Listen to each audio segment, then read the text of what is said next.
Friend, আসসালামু আলাইকুম। সবাই কেমন আছেন? যাই হোক, আজকে আমি নাটোর স্টেশনে, আর আজকে চলে যাব বাসায়। আর বাসায় এই কারণে চলে যাব, ছেলেকে শুধু পরীক্ষার জন্য একটু থুতে যাব, তারপর আমি আবারও চলে আসব।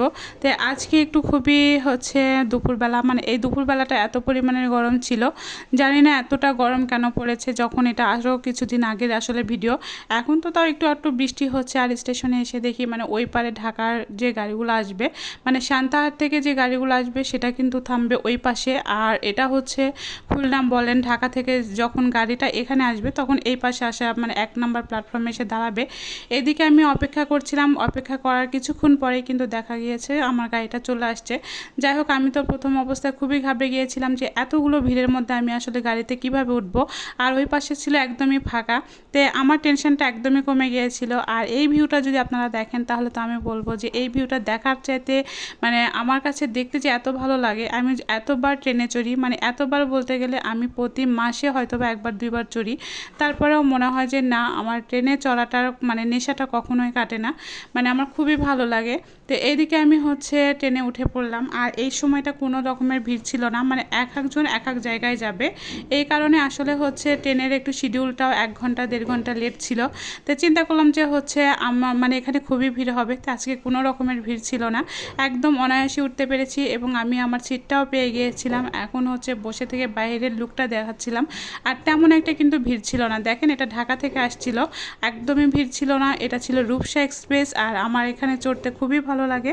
তো এদিকে আমি ট্রেনে চড়ে যাচ্ছিলাম, আর বাইরের লুকটা ছিল মাশাআল্লাহ এত সুন্দর, মানে কি আর বলবো। আর এত সুন্দর বাতাস, মনে হচ্ছে আমার মুখে এসে বাতাসগুলো লাগছিল। আর আপনারা হয়তো বা জানেনই যে যারা ট্রেনে চড়েন, ট্রেনে চড়তে যেমন ভালো লাগে, বাইরের লুকগুলো দেখতেও তেমন ভালো লাগে। আর যখন ক্রসিংগুলো হয় তখন তো একটু আমার কাছে ভালো লাগে না, মানে ওই সময়টা একটু বিরক্তকর লাগে।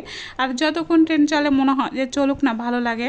কিন্তু আমার বাসা থেকে সান্তাহার যেতে কিন্তু বেশিক্ষণ টাইম লাগে না। নাটোর থেকে সান্তাহার যেতে মিনিমাম আপনার এই রকম গাড়ি হলে প্রায় 55 মিনিট সময়ের মতো লাগে। আর 55 মিনিট সময়টা কিন্তু একদমই বেশি না, দেখতে দেখতে মনে হয় উঠলাম আর নামলাম।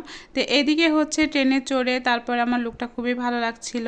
আর বাহিরের যে বাতাসগুলো ছিল সেটা তো আমার কাছে বেশ ভালো লাগে।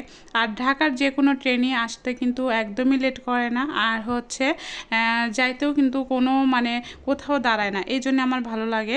আর আহসানগঞ্জ এখানে একটু দাঁড়ায়, কিন্তু আজকে মাদনগর এসে থেমেছিল। আর মাদনগর এসে মানে একটা ক্রসিং হবে, সেটা ঢাকাতে যাবে। আর আসলে আমরা এটা খুলনার গাড়ি, রূপসা খুলনার গাড়ি, এটা ঢাকা থেকে আসছে। আর এইদিকে দেখেন ছেলেগুলো ট্রেন থেকে নেমে তারা আম পাড়ছে।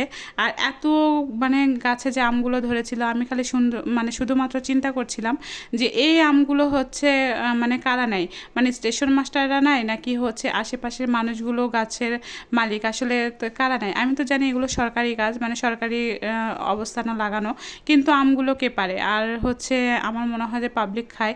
তো যাই হোক, এখানে বাধা দেওয়ার কেউ নাই, মানে কেউ কিছু বলার নাই। তো বাচ্চারা আমগুলো পারছিল, দেখতেও কিন্তু ভালো লাগছিল, বেশ মানে মজাই লাগছিল। আর এই লুকটা দেখেন এত পরিমাণে সুন্দর, কি আর বলবো, মানে ট্রেনের বা স্টেশনের যে কোনো লুকগুলো কিন্তু অনেক সুন্দর।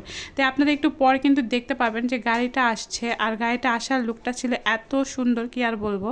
তো আমার মনে হয় কিছু দূর আপনারা যদি অপেক্ষা করেন বা একটু যদি অপেক্ষা করে ফুল ভিডিওটা দেখেন তাহলে কিন্তু আসলে খুব মজা পাবেন। আর এটা কিন্তু আমি ধৈর্য ধরে দাঁড়িয়েছিলাম। আর বাইরেটা যে আমি ফোনটা নিয়ে যাব সেটাও মানে হাত দিয়ে আর বাড়িয়ে নিতে পারছিলাম না, কারণ চিন্তা করছিলাম যে বাচ্চারা আছে, মানে এমন এমন আসলে ট্রেনে সবাই আছে যে আসলে ফোনগুলো চুরি করে নিয়ে দৌড় মারে। তো এই যে এটা ছিল সান্তাহার থেকে আসছিল, আর আমি নাটোর থেকে যাচ্ছিলাম। এখন মাদনগর এসে এটা একটা ক্রসিং হলো, মানে আমাদের ট্রেনটা দাঁড়িয়েছিল, ওদের ট্রেনটা বেরিয়ে গেল। ট্রেনটা যখন ওদের চলে যাবে তখন আমাদের ট্রেনটা কিন্তু ছেড়ে দিবে। তো এইভাবে কিন্তু ট্রেনটা দেখেন কত সুন্দর। আর ঢাকার ট্রেনে যে এত পরিমাণের ভিড় ছিল, মানে ছাদেও মানুষ ছিল, আপনারা দেখতে পাচ্ছেন হয়তো বা যে ছাদেও কতগুলো মানুষ ছিল। আর ট্রেনটা ছিল বিশাল আকারের বড়। আর এতগুলো যে মানে ট্রেনের বগিগুলো ছিল, আসলে ঈদের জন্য কিন্তু এতগুলো বগি লাগানো হয়, না হলে কিন্তু ট্রেনটা, বিশেষ করে বাংলাদেশের ট্রেন এত বড় হয় না। তো এদিকে ট্রেনটা ছেড়ে দিয়েছে, এখন কিন্তু আমাদের ট্রেন আমাদের গন্তব্যে চলে যাবে।